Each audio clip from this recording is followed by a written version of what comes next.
Hello बच्चों, let's read the question. It says that the stopping potential versus frequency of the incident light and the maximum kinetic energy versus frequency of the incident light graphs are shown in the figure.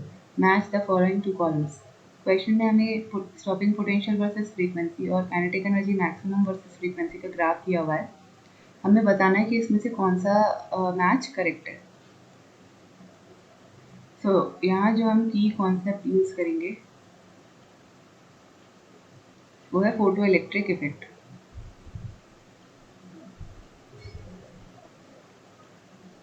सो इस case के लिए हम एक chamber इस case के लिए जो एक चैम्बर क्रिएट किया गया था, एक एक्सपेरिमेंटल सेटअप जो था उसे ड्रॉ करके समझने की कोशिश करते हैं. तो ये एक इवैक्यूएटेड चैम्बर था जिसके एक एंड पर एनोड लगा हुआ था और एक एंड पर कैथोड लगा हुआ था, और इस तरीके से सर्किट को क्रिएट किया गया था. ठीक है, ये यहाँ पे वोल्टेज अप्लाई की गई थी दोनों टर्मिनल पर, और ये इवैक्यूएटेड था, और यहाँ पे किसी एक पर्टिकुलर एनोड पर, एनोड है ये और ये है कैथोड. सो एनोड पर क्या किया गया था, हाई फ्रीक्वेंसी की लाइट को इंसिडेंट किया गया. ये फ्रीक्वेंसी ली गई जिसकी ऐसी फ्रीक्वेंसी ली गई जिसका एनोड जो मटेरियल बना हुआ है उसका वर्क फंक्शन उससे ज़्यादा हो. ठीक है, जो एनोड है, जो मटेरियल यूज़ किया गया है एनोड को बनाने के लिए, वो पर्टिकुलर वर्क फंक्शन हमें उसमें कैलकुलेट करना पड़ेगा, सो दैट हमें उस पर्टिकुलर फ्रीक्वेंसी से ज़्यादा फ्रीक्वेंसी की लाइट को इंसिडेंट करना होगा जिससे इलेक्ट्रॉन इजेक्ट हो सके. सो लेट्स से यहाँ पे एच न्यू जो है वो एनोड के मटेरियल के वर्क फंक्शन से ज़्यादा है, तो इलेक्ट्रॉन इजेक्ट होंगे और कैथोड पर पहुँचेंगे. हालांकि इलेक्ट्रॉन भी क्या है, नेगेटिवली चार्ज है, और कैथोड भी नेगेटिवली चार्ज टर्मिनल है. तो इस केस में जिस इलेक्ट्रॉन की एनर्जी सबसे ज़्यादा होगी वही कैथोड तक पहुँच पाएगा, और जो इलेक्ट्रॉन स्लो रह जाएगा वो इलेक्ट्रॉन नहीं पहुँच पाएगा. सो लेट्स से यहाँ पे जो इलेक्ट्रॉन पहुँचे उन्होंने फोटो इलेक्ट्रिक करंट कंस्टिट्यूट किया. बाकी बाद में फिजिसिस्ट ने क्या किया कि कैथोड पर जो पोटेंशियल है उसको इंक्रीज़ कर दिया, जिससे एक भी इलेक्ट्रॉन इस कैथोड पर नहीं पहुंच पाया. तो ये जो कैथोड का मैक्सिमम पोटेंशियल था, ये मैक्सिमम पोटेंशियल किसके इक्वल होगा, maximum kinetic energy of electron. Maximum kinetic energy of electron के इक्वलेंट होगी ये potential energy, so Q V naught. So यहाँ से हमारे पास एक रिजल्ट आता है कि half M V square is equal to Q V naught. यहाँ पे वेलोसिटी क्या होगी, मैक्सिमम. मतलब हमने क्या किया, हाई एनर्जी वाली लाइट को इंसिडेंट किया, और इलेक्ट्रॉन जो इजेक्ट हो रहे थे वो पहुँच रहे थे सारे कैथोड पर क्योंकि उनकी एनर्जी कंपेरेटिवली ज़्यादा थी, और वो इस नेगेटिव चार्ज, इस नेगेटिव पोलैरिटी को ओवरकम कर रही थी. लेकिन हमने पोटेंशियल इतना ज़्यादा बढ़ा दिया कैथोड का कि अब एक भी इलेक्ट्रॉन इस तक नहीं पहुँच पा रहा है. तो ये जो पोटेंशियल क्रिएट किया गया ये maximum kinetic energy of electron के इक्वल होगा. सो यहाँ से अब जो हमारी फोटो इलेक्ट्रिक इक्वेशन है वो क्या है, के is equal to H nu minus H nu naught. यहाँ के मैक्सिमम काइनेटिक एनर्जी है, तो हम इसको क्यू वी नॉट से रिप्लेस कर सकते हैं, H nu minus H nu naught. So इन दो इक्वेशंस को हमें स्टडी करना है.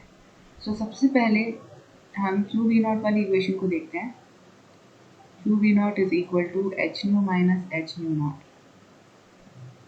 ओके, सो हम यहाँ लिख सकते हैं, अब इलेक्ट्रॉन का केस है तो क्यू क्या हो जाएगा, ई के equal, V naught is equal to H nu upon E minus का h nu naught upon E. यहाँ एच न्यू नॉट क्या है, वर्क फंक्शन है. मिनिमम फ्रीक्वेंसी बताता है कि जो इंसिडेंट लाइट है उसकी फ्रीक्वेंसी इस न्यू नॉट फ्रीक्वेंसी से ज़्यादा होनी चाहिए तभी इलेक्ट्रॉन्स इजेक्ट होंगे. सो इस इक्वेशन को हम लिख सकते हैं, V naught is equal to H nu upon E minus W upon E, W for work function.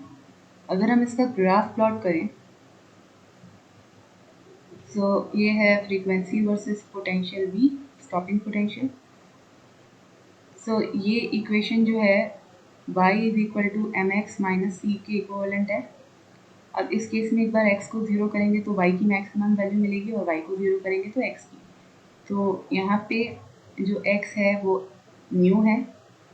अब यहाँ पे न्यू को 0 करेंगे तो वी नॉट की मैक्सिमम वैल्यू क्या होगी, माइनस डब्ल्यू बाई ई, तो माइनस डब्ल्यू बाई ई।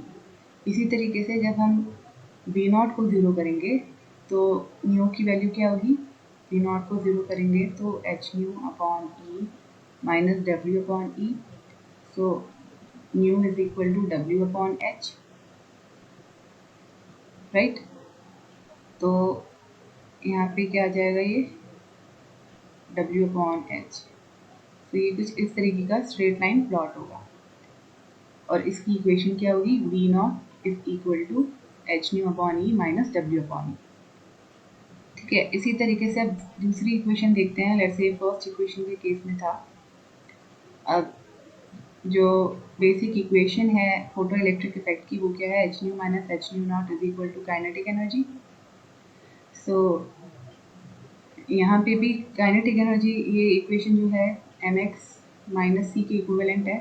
तो एक बार हम x को 0 करेंगे तो क्या आएगा, x को 0 करने पर k की वैल्यू आएगी H nu not minus H nu not, और एच न्यू नॉट अपॉन ये क्या है, ये वर्क फंक्शन है तो नेगेटिव ऑफ वर्क फंक्शन है। सो अगर हम इसका ग्राफ प्लॉट करते हैं, kinetic energy maximum versus frequency, so x की वैल्यू 0 होने पर यानी फ्रीक्वेंसी की वैल्यू 0 होने पर काइनेटिक एनर्जी कितनी है, माइनस डब्ल्यू। इसी तरीके से जब हम न्यू को 0 करेंगे, सॉरी जब हम k को काइनेटिक एनर्जी को 0 करेंगे तो इक्वेशन क्या हो जाएगी, इसको देखिए यहाँ पे ऑब्जर्व कीजिए, kinetic energy 0 is equal to H nu minus H nu naught, so nu की वैल्यू क्या हो जाएगी, न्यू नॉट। तो ये इस तरीके का स्ट्रेट लाइन कर्व बनेगा, ठीक है। और स्लोप क्या होगा इस केस में, अब y is equal to M X plus C में m की वैल्यू स्लोप शो करती है, तो यहाँ पे m क्या होगा, h, ठीक है, h। इसी तरीके से इससे पहले वाले केस में स्लोप की वैल्यू क्या आएगी, स्लोप इज इक्वल टू यहाँ पे h अपॉन ई है, वो स्लोप को रिप्रेजेंट करेगा, ठीक है, h अपॉन ई। तो डायरेक्टली अगर आपको इक्वेशन पता है तो आप उसका स्लोप और ये y इंटरसेप्ट कैलकुलेट कर सकते हैं, ठीक है। तो यहाँ पे करेक्ट ऑप्शन क्या हो जाएगा, slope of line 1, slope of line 1 is equal to this is line 1 and h upon E के इक्वल होगा, ठीक है। सेकेंड, स्लोप ऑफ लाइन 2 इस केस में जो है वो h के इक्वल होगा, y2 यहाँ पे वर्क फंक्शन के इक्वल होगा और y1 यहाँ पे w अपॉन ई के इक्वल। तो चेक करते हैं कौन सा ऑप्शन करेक्ट है, ए का सेकेंड, बी का फर्स्ट, सी का थर्ड एंड डी का fourth. So correct option is option C. I hope you understood it well. Best of